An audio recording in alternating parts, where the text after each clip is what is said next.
मैत्री जी ने कहा, विदुर जी, सतयुग, त्रेता, द्वापर और कली, ये 4 युग अपने संध्या और संध्यांश के सहित देवताओं के 12 सहस्त्र वर्ष तक रहते हैं, ऐसा बतलाया गया है। इन सत्यादि युगों में क्रमशः 4, 3, 2 और 1 सहस्त्र दिव्य वर्ष होते हैं, और प्रत्येक में जितने सहस्त्र वर्ष होते हैं उससे दुगने 100 वर्ष उनके संध्या और संध्यांश में होते हैं। युग की आदि में संध्या होती है, अंत में संध्यांश। इसकी वर्ष गणना सैकड़ों की संख्या में बतलाई गई है। इसके बीच का जो काल होता है उसी को काल वेत्ताओं ने युग कहा है। प्रत्येक युग में एक एक विशेष धर्म का विधान बताया गया है। जय श्री कृष्णा। जैसे आज मैंने आपको ये अभी श्रीमद् भागवतम महापुराण में से जो रीड करके बताया है, महापुराण के अंदर ये बहुत थियोरिटिकल दे रखा है। जैसे मैंने अभी रीड करा, अगर आप इसको समझना चाहेंगे तो आप इसको समझ नहीं पाएंगे कि कितने वर्ष हैं सतयुग में, त्रेता में, द्वापर में, किस प्रकार से देवताओं के वर्ष हैं, इसमें क्या कहा गया है, संध्या संध्यांश शब्द आया था वो क्या है, सहस्त्र वर्ष किसके हैं किसके नहीं है। तो ये सब थियोरिटिकल चीजें इतनी ज्यादा हैं कि इसको मैंने बहुत अच्छी तरीके से समझकर कि क्या है वो आपको समझाने के लिए मैंने यहाँ पर ये पूरा समझाने के लिए ये पूरा बोर्ड पर बनाया है। और इससे रिलेटेड मैं पहले भी वीडियोस बना चुकी हूँ, जिसके अंदर मैंने और बहुत डिटेल में सारे युगों के बारे में बताया था, मतलब ब्रह्मा जी के दिन रात के बारे में बताया था इससे पहली वाली वीडियो के अंदर। अब हम लोग सब ये जानते हैं कि हमारे 4 युग हैं, और सतयुग, त्रेता युग, द्वापर युग और कलयुग के अंदर कितने कितने वर्ष हैं वो भी हम में से बहुत लोगों को अच्छे से पता है। मगर आज मैं आपको बताऊं कि वो जो वर्ष की जो डिजिट्स हैं वो आए कहाँ से हैं। वो वर्ष के जो नंबर ऑफ वर्ष कहे गए हैं कि सतयुग के अंदर यहाँ पर 17,28,000 वर्ष बताए गए हैं। तो 17,28,000 वर्ष की गणना कैसे आई है, कैसे पता लगा कि सतयुग इतने वर्ष का होता है, और हमारे जो वर्ष हैं उनसे देवताओं के वर्ष का क्या कनेक्शन है, ये सब कुछ आज की एपिसोड के अंदर मैं आपको समझाने जा रही हूँ। ये देखिए, यहाँ पर मैंने एक नंबर लाइन ड्रॉ करी है। ये नंबर लाइन मैंने एक्चुअली में अपने लास्ट एपिसोड में बताया था कि ब्रह्मा जी की दिन रात क्या है, उनकी आयु क्या है। तो आज मैंने इसको, क्योंकि हमारा जो भी कुछ है, अगर हम इस टॉपिक पर बात करते हैं तो हमारा by default connection Brahma ji से बन जाता है, तो इसलिए मैंने इस नंबर लाइन को यहाँ पर बने रहने दिया है। और इसको समझाने से पहले मैं आपको इसको बता देती हूँ, थोड़ा सा बता देती हूँ कि नंबर लाइन जो मैंने बनाई थी, ये मैंने ब्रह्मा जी का एक दिन को रिप्रेजेंट करा था। ब्रह्मा जी की एक दिन 14 पार्ट्स में डिवाइडेड है। यहाँ पर देखिए 14 नंबर लिखा हुआ है। 14 पार्ट्स में ब्रह्मा जी का एक दिन डिवाइडेड है। 14 का मतलब एक ब्रह्मा जी के एक दिन के अंदर 14 मनवंतर आते हैं, और हर एक मनवंतर का एक अलग अधिपति होता है। हर एक मनवंतर के अंदर इंद्र देवता अलग होते हैं, और भगवान अलग अलग कार्यों के लिए पृथ्वी पर आते हैं। तो ब्रह्मा जी का एक दिन में 14 मनवंतर, हम उसको 14 मनवंतर कह सकते हैं। एक जो मनवंतर जब पूरा बीतता है तो इसको हम महायुग कहते हैं। तो अगर एक मनवंतर पूरा बीता है तो एक महायुग, 2, 3 करके हमारे इसका मतलब 14 महायुग बीतने का मतलब भी ब्रह्मा जी का एक दिन ही है। जितने भी यहाँ पर मैंने बहुत छोटी छोटी लाइंस ड्रॉ करी हैं, वो सारी छोटी लाइंस किसको रिप्रेजेंट करती हैं, चतुर्युग को रिप्रेजेंट करती हैं। इसका मतलब ब्रह्मा जी के एक दिन के अंदर 1000 बार चतुर्युग आता है। और चतुर्युग आपको पता ही है क्या है, सतयुग, त्रेता युग, द्वापर युग और कलयुग को मिलाकर चतुर्युग बोलते हैं। इसका मतलब इस पूरे 1000 चतुर्युग आने का मतलब है ब्रह्मा जी का एक दिन बीता है। और हर चतुर्युग मैंने यहाँ पर बॉक्स बना दिया है कि एक चतुर्युग पूरा बीता, फिर दूसरा मतलब सेट ऑफ 4 युग इस चतुर्युग। तो 1, 2, 3 करते करते इस प्रकार से 1000 बार हमारा चतुर्युग आता है। एक बात तो ये हो गई ऊपर की। तो आज मैं आपको अब इन चारों युगों के बारे में बताने जा रही हूँ। हम लोगों में से बहुत लोगों को इस बात की समझ होती है कि सतयुग, त्रेता युग और द्वापर युग, इनके अंदर चारों युगों के अंदर साल कितने होते हैं। जैसे सतयुग जो है उसके अंदर 17,28,000 वर्ष होते हैं। त्रेता में 12,96,000 वर्ष होते हैं। द्वापर युग के अंदर 8,64,000 वर्ष होते हैं, और कलयुग के अंदर 4,32,000 वर्ष होते हैं।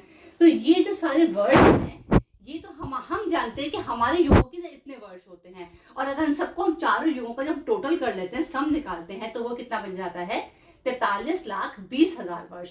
ये यहाँ पर मैंने 43,20,000 ये इंडियन सिस्टम के हिसाब से लिखा है, बट कई बार हम इंटरनेशनल सिस्टम भी करते हैं, तो इंटरनेशनल सिस्टम के हिसाब से क्या बन जाएगा, 4,320,000 वर्ष बन जाएंगे, जिसका मतलब एक ही है। इसका मतलब जो हमारे चारों युगों का सेट जब बीत रहा है तो हमारे टोटल जो समय है वो इतना आता है। अब थोड़ा सा यहाँ पर मैं इसके बारे में बताना चाहती हूँ। ये हमारा था और यहाँ पर मैंने देवताओं का करा है। तो नेचुरली अंडरस्टूड बात है कि अगर हमारे कुछ साल निकल कर आ रहे हैं, इसका मतलब हमारा पूरे ब्रह्मांड से तो रिलेशन है, तभी हमारे पास ये युग आ रहे हैं निकल के। तो ब्रह्मांड के रिलेशन को जानने के लिए हम, जो मैंने आज आपको रीड करा था, उसके अंदर जो उसके हिसाब से क्या है कि देवताओं के दिव्य वर्ष होते हैं। जैसे हमारे जो वर्ष है ये नॉर्मल वर्ष कहलाते हैं, मगर देवताओं की हर चीज दिव्य है, तो उनके वर्ष भी दिव्य है, उनकी आयु भी दिव्य है। तो जैसे हमने कहा 17,28,000 वर्ष सतयुग में हैं, तो देवताओं के कैसे हैं? देवताओं के 4 सहस्त्र वर्ष हैं, और सहस्त्र का मतलब होता है 1000, इसका मतलब 4 सहस्त्र वर्ष मतलब 4000। त्रेता के अंदर उनके 3 सहस्त्र वर्ष मतलब 3000 हैं। द्वापर युग के अंदर 2 सहस्त्र वर्ष है, इसका मतलब 2000 है, और कलयुग के अंदर उनका 1 सहस्त्र वर्ष है, मतलब 1000 वर्ष है। अब आगे हम चलते हैं इसके ऊपर कि हमने कहा कि सतयुग में 4000, 3000, 2000, 1000, ये हमारे चारों युगों के वर्ष हैं। महापुराण ने बता रखा है कि जब देवताओं की ये वर्ष बीतते हैं, तो इस युग के मतलब किसी भी एक युग को बीतते समय उससे पहले संध्या होती है और उसके बाद संध्यांश होते हैं। मतलब कोई भी युग जब शुरू होता है तो उससे पहले संध्या होती है, और युग की जब समाप्ति होती है तब संध्यांश होता है। ये भी सतयुग नहीं है, एक्चुअली युगों के नाम ही है सारे के सारे। तो अब 4000 उनके अगर हम कहें सतयुग में वर्ष हैं, तो इसका मतलब संध्या में 400 है और संध्यांश में 400 है। ये गिवन है, मतलब उसमें महापुराण में दे रखा है 400, मतलब 100 को बोला कि 4 बार 100 आया तो हम 400 मान रहे हैं। तो इसी तरह से जो त्रेता युग है उसमें 3000 वर्ष हैं देवताओं के, मगर उसके संध्या मतलब पहले युग के शुरू होने से पहले 300 वर्ष वो संध्या कहलाती है। युग की समाप्ति पर वापस 300 वर्ष वो संध्यांश कहलाता है। उसके बाद आता है द्वापर युग। द्वापर युग में 2000 वर्ष, 2000 वर्ष से पहले संध्या के 200 वर्ष और संध्यांश के भी 200 वर्ष। ऐसे कलयुग की 1000 वर्ष है, दिव्य वर्ष है देवताओं के। तो 100 वर्ष कौन से हैं? संध्या के, और 100 वर्ष जब समाप्त होता है वो कलयुग, तो उनके संध्यांश के वापस 100 वर्ष आते हैं। तो इस प्रकार से अगर हम इस तीनों हर कॉलम के तीनों डिजिट्स को अगर हम प्लस कर लेते हैं, 4000 और 400 400 मतलब 4800 आ गया। ये कितना बन गया? 3600 आ गया, ये 2400 आ गया, और ये 1200 आ गया। अगर हम इन सारे नंबरों को प्लस करते हैं तो ये कितना बन जाता है? 12000 वर्ष बन जाते हैं। ये 12000 जो वर्ष है ये देवताओं के दिव्य वर्ष है। इसका मतलब हमने क्या देखा कि हमारे इन सबको ऐड करके 12000 आया, और इन सबको ऐड करके हमारे 43,20,000 आया। इसका मतलब 43,20,000 जो वर्ष है हमारे चारों युगों के, वो देवताओं के 12000 वर्षों के बराबर हैं। 43,20,000 इज इक्वल टू 12000, यहाँ पर मनुष्य के और यहाँ पर देवताओं के। तो ये चीज बराबर हो जाती है। अब यहाँ पर इस बात को मैं आपको और आगे समझा रही हूँ कि यहाँ पर मैंने बताया 17,28,000 वर्ष, ये सब के वर्ष बताए। ये वर्ष क्योंकि देवताओं के तो ये थे 4,800 वर्ष थे, तो 4,800 वर्ष हमारे 17,28,000 वर्ष हो कैसे गए, अब मैं आपको ये बता रही हूँ।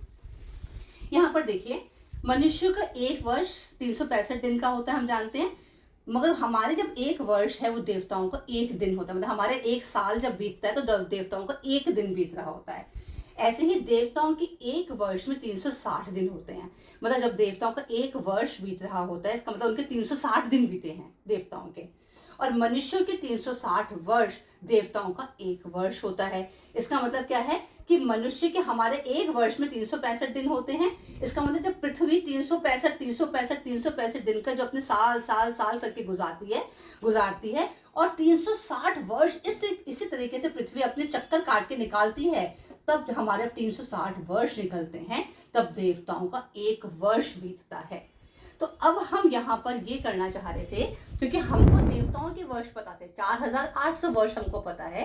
अब इस 4,800 को, क्योंकि उनकी जो मनुष्य के 360 वर्ष बीत रहे हैं और देवताओं का एक वर्ष बीत रहा है, तो यहाँ पर हमको क्या करना पड़ा, क्योंकि देवताओं का एक, या ये कह लीजिए देवताओं की एक वर्ष में 360 दिन है, तो इसलिए हमको इसको गुणा करना पड़ेगा अपने ह्यूमन ईयर्स निकालने के लिए। तो जब हमने इसको 4,800 को 360 से गुणा करा तो हमारा कितना आ गया? 17,28,000 वर्ष आ गया। और इसी प्रकार से त्रेता युग के साल आ गए, द्वापर के साल आ गए, और हमारे पास कलयुग के साल आ गए। और जब हमने सबको ऐड करा तो हमारे ये वर्ष, इसका मतलब देवताओं के 12,000 दिव्य वर्ष के बराबर हैं।